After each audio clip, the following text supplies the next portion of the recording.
what genre do you usually write in and why?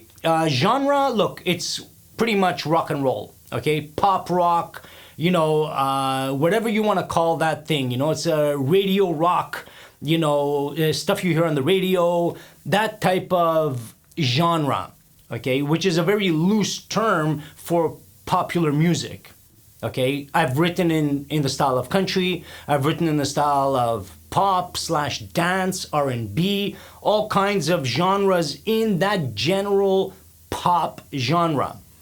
Okay, we've got these terms to define the styles of music. Some of them are very well defined, like classical or jazz. Hip hop is very well defined. Rap is very well defined. But pop, right, is not very well defined. I remember hearing a song by Ozzy Osbourne, who is officially a heavy metal, singer and, band. It's all heavy metal music, forever. But one day, boom, there he was on a very popular station, and there's his song. I don't remember which one it was. I think it was off the No More Tears album many years ago. Mama, I'm Coming Home or something like that. And there was Ozzy.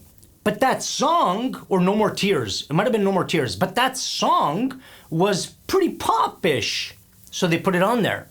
And that can be pop.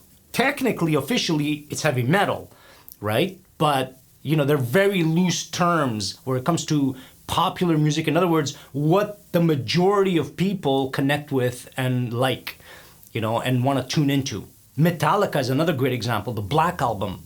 That was a great example of a hardcore, that's a heavy metal, officially heavy metal band, that the Black Album was a very pop kind of album. I think they lost a lot of fans because of that album, because they felt like they sort of, sold out was the term I think a lot of fans used. What a sellout and whatever. That was a great album, and it catapulted them into another stratosphere.